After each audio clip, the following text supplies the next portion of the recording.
Hello YouTube, this is Matt here with another Bluebell Model Railway review. Of course, we've been waiting since the last review back in, I think it was March, which was the P-Class from Hatton's, and as you can see, this is the next P-Class from Hatton's for last delivery, which are the South Eastern Chatham green versions. This is H4-P-001, which is number 178, nicknamed Nettle, usually based at the Bluebell Railway, which is on loan, I believe, to the York National Railway Museum currently. So we waited a little while. This is actually a week early. It was actually expected sometime next week, Wednesday next week. Mine got lost for a couple of days, so it's a little bit behind everybody else's. We've already done an unboxing video of Bluebell, so this one is going to be quite a quick review, but also I'm going to add a little bit on the end to show you how to add loco crew etch numbers and how to take the body off to get to things. So looking at it, it is beautiful. It is a really beautifully lined out South Eastern Chatham green, like the H, like the C-Class. It is a stonking little model. It is tiny.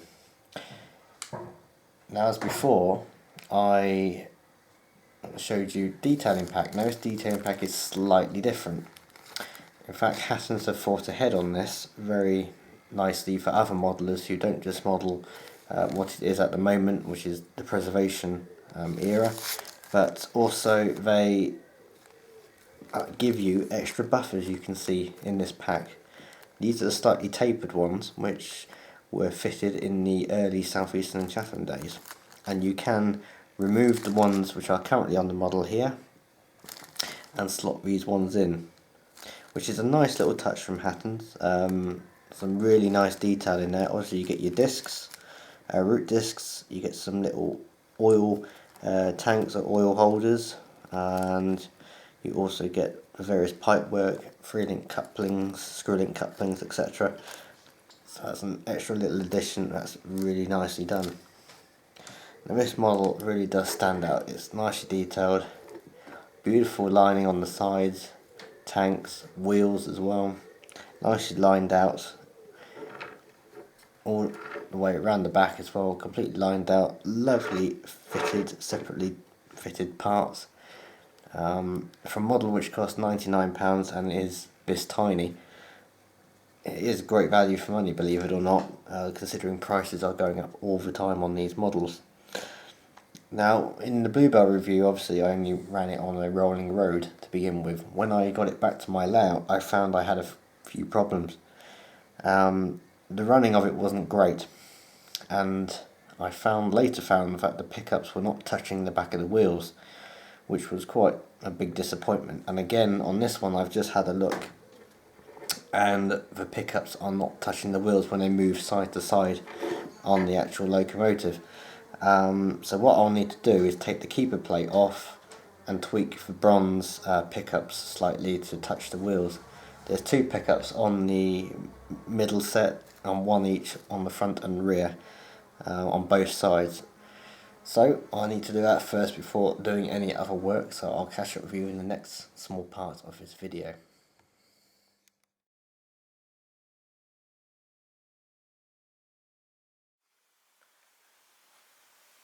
Okay, on my little workbench here, I've already adjusted the pickups on the underside. Word of warning, it does seem to have, the brake rigging seems to have stuck inside the actual brake blocks on the side here, so they're extremely hard to remove. It looks like the paint's seeped through onto the black plastic rigging, and is very tough to get off, so be very careful if you do adjust your pickups. You may damage it, or you may pull the brake blocks out the side of the chassis. So now really what I need to do is get inside the loco and get the body off to get inside and put some crew in. So what I need to do is get a Phillips screwdriver, a reasonably small one if you've got one, and there are 4 screws. There's 2 at the front either side of the coupling, and another 2 at the back either side of the rear coupling. So if I undo those quickly, them in a safe place underneath.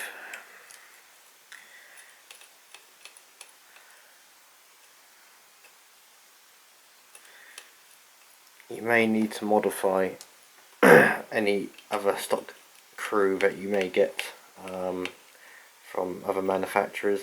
Hatton's do some 3D printed ones, which you will have to paint yourself. But if you're not feeling too confident with that, and that's quite understandable. Everybody is a painter. Nobody is a very, well, not many are very highly skilled modelers. They just like to run what they have. Anyway, that should be most of the screws out of the way with. Just ease it out and it should lift away, leaving the body. I'll put the chassis to one side. You can see there are various screws in here. There's two here and there's one at the front, and you need to remove, I believe, both of those. And what that will do is that will lift the main body here off of the die-cast chassis, which will give you access to the cab floor. So I'll do that quickly. Small word of warning, this is extremely fiddly to get back on, so if you do this, make sure you have a bit of patience about you to refit the body. It took me a fair old while to get inside Bluebell, which took me a fair old while to realign all the little handrails into the locators around the cab and the tanks. Right, with those removed, just easily rock it from side to side. Hopefully that should pull away. It's a little tough actually. There's one more in the bunker. I do apologise. There's one in the bunker as well. There we go. So there are 4 screws in total. There you go, that's a little bit easier now. That's just lifting off nicely. Okay, loco crew. There's a few on the market. Prisia or Prisia or whatever you want to call them, German manufacturer. They are HO mainly, so a bit smaller. You've got these as well, which are model seen from Pico. You get a guard and 2 crew for the loco. However, I'm using these ones, which are P and D Marsh models, 00. These are painted, and you would get 2 lots of crew. There's another set which I've got in Bluebell at the moment, and these are the 2 I've got left over to put in this one. There may need to be a couple of arms chopped off, just to warn you, so there could be some sensitive content on this channel, possibly over 18, I'm not sure. But anyway, these are the ones we're going to fit. So what you'll need is a little bit of super glue and a bit of patience, and let it dry and hopefully get them in the right place. So take them out of the box. These are white metal and they're all painted. These are about £9 from my local model shop. And wherever you want them, you can place them where you like. So we've only got a very small surface area to put them, possibly one there and one there. Just trying to keep them out of the way of the body. So we'll put them in place and glue them in place and come back to you when they're dry.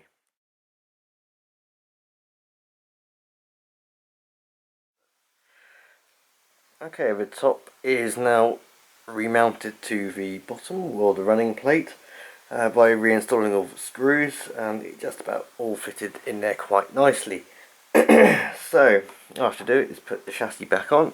Let's just have a nice quick look at the chassis. You can see here, open frame motor, 5 pole. You've got the 6-pin chip on the right hand side here, and there is a block here which you can remove for any sound chips or anything you wish to put in.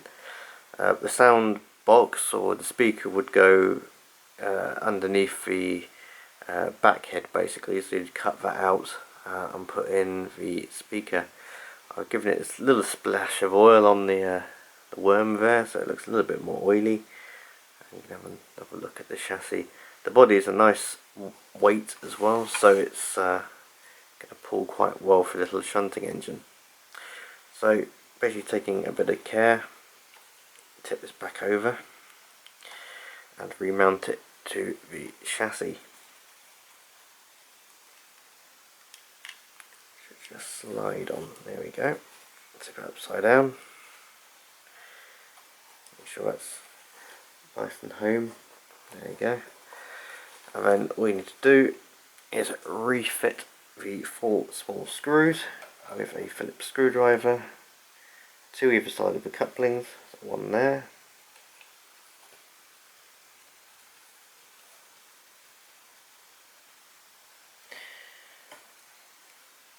and one at the front, just to ease it back in.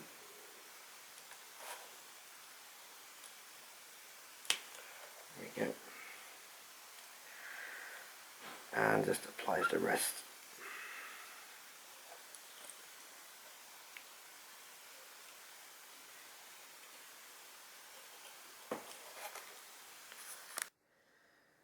Okay, now we've got the model back in one piece after fitting the loco crew, which you can just about see through the cab window there. Now it is time to put all the detailing parts on.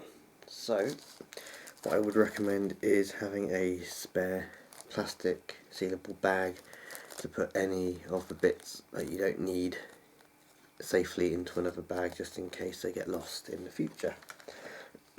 What you'll need is a cocktail stick,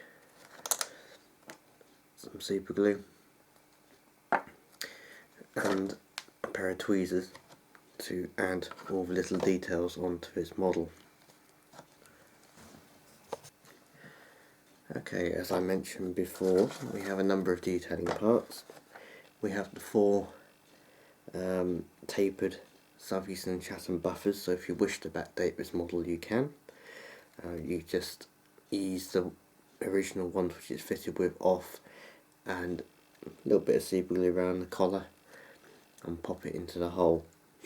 We have 2 screw link couplings which will go into the centre of the buffer beam. We have some vacuum or steam pipes which are just mounted underneath the buffer beam. We have 2 oil cans which are mounted usually just in front of the cab. Just a little bit of super glue on there, just dab it on and stick them onto the top of the tanks. You also have a little lamp, a little red lamp, which usually sits in the cab itself. Also nicely of Hatton's we have 4 root discs. I still have to paint a little bit on these, across on 2 of them. One goes on the front and one goes on the back, which is their standard head code for the locomotives running on the Bluebell. So as mentioned, we use a bit of super glue and just add it on bit by bit.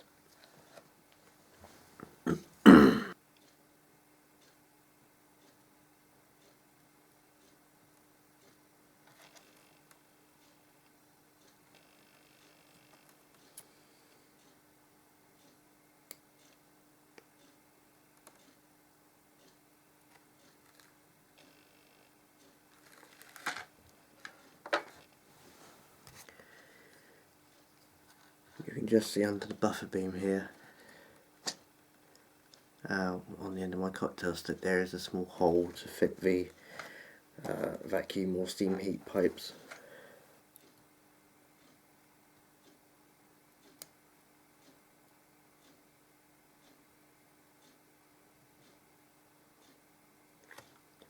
There we go, it just fits in next to the coupling. You can't probably see it too well on there, but it's on there and it's all attached hopefully. There we go. That's all on there, and we just have to do the same on the back now. Okay, the little oil cans now go on the top of the tanks. I'm going to put all mine just down here. I've got a photo of one just sitting just next to the cab down here, and just one in front down there. So I'm going to use a little bit of super glue. You only need a tiny amount just to just to sort of keep it there, so I'm just going to drop a little bit. I'm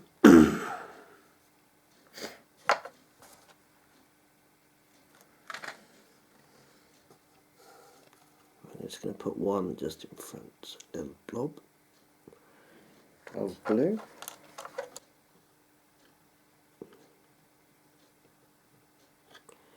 And just pop it down there.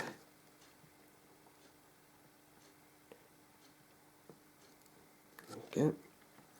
You won't see any glue marks that way, and using a cocktail stick, it just makes it a little bit easier. You can control how much you put on, and it's just a little bit more tidier. So next, while I'm waiting for the glue to dry, I will then go on to some etched numbers. As you can see, the numbers on the side of the cab here are nicely printed in brass or gold colour, but they could be improved, and I'll show you that in the next part. Okay, next stage in this B-class improvements.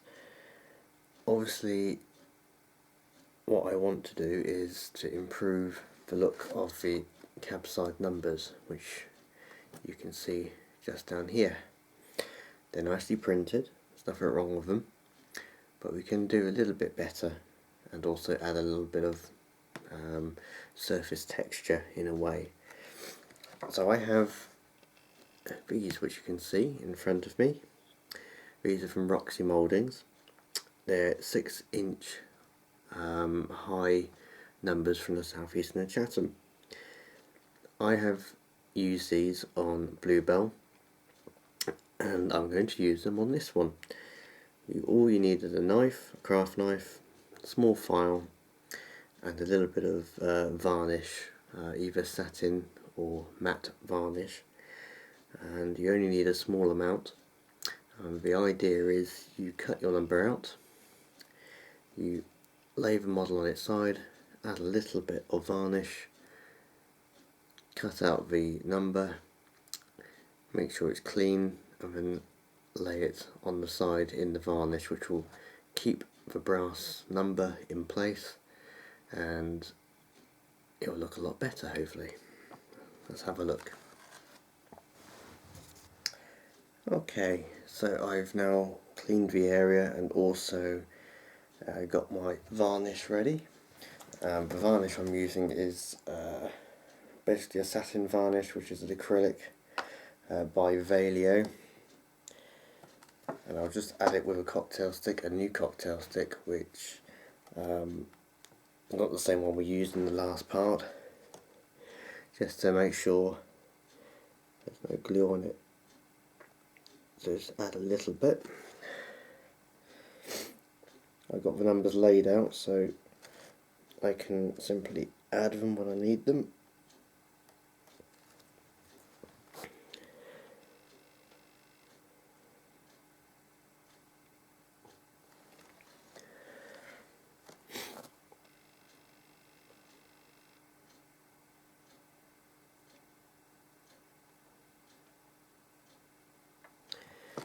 That's 1, literally. Number 7, just about in line.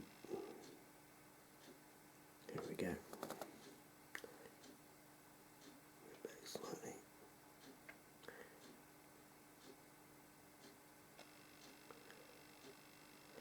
Great thing of using varnish is you can move it around as much as you want, up until the point it dries, of course. Make sure you get the number out the right way around. There we go.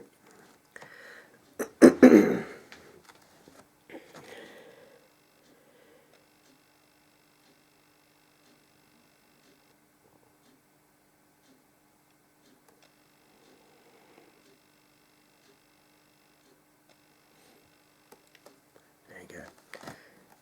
So now what I'll do is I'll wait for this to dry before going on to the other side. But you can see it looks a little bit better already. You have to wait for the varnish to dry. That will all go clear, And we'll have some nice etched brass numbers on the side of the cab.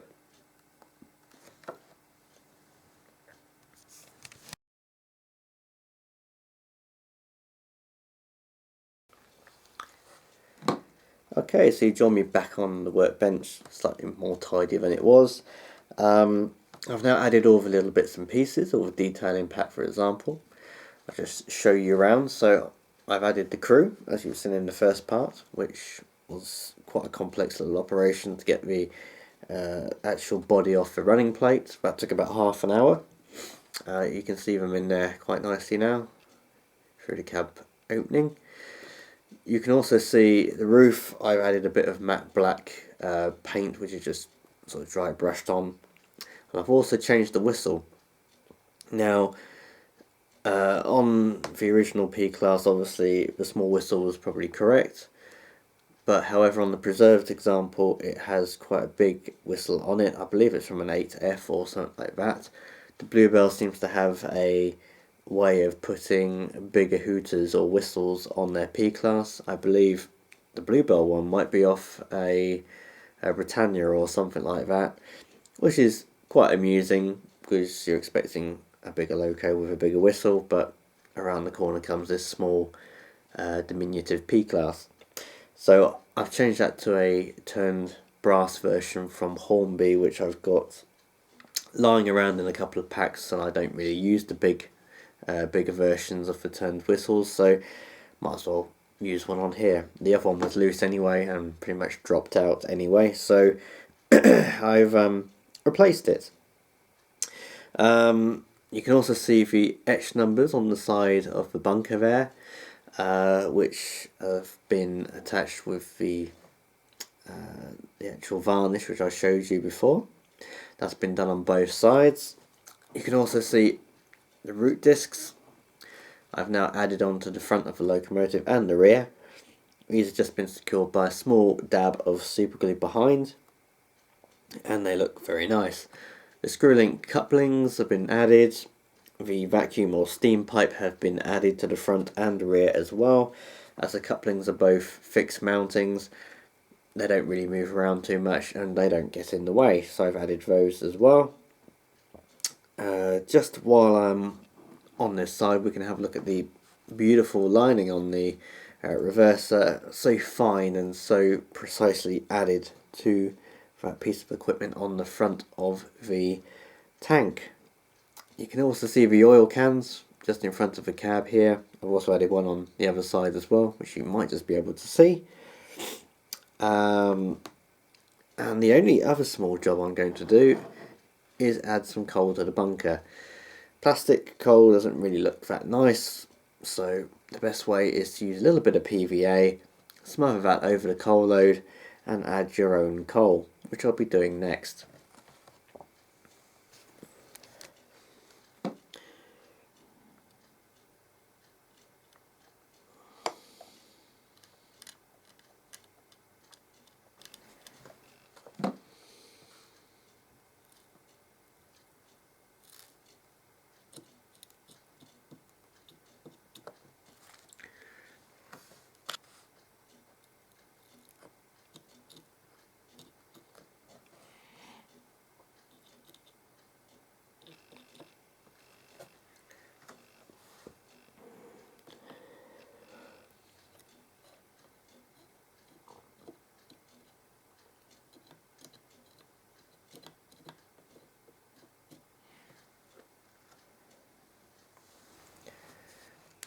So after coaling up and loading up, you can see the finished result, which looks a little bit more pleasing than the moulded plastic. Much better. So now that's all done, this is pretty much complete. I'm ready to go on to the layout, ready to pull various 4mm scale passengers, and hopefully you'll see that at the end of this video when it returns to my layout in a couple of days' time. I hope you've enjoyed this video. It's not been quite a review, but it's been more of an improvement rather than just reviewing a model. So I hope you found this interesting and informative, and hopefully we'll see you again in the next video whenever that may be. See you soon.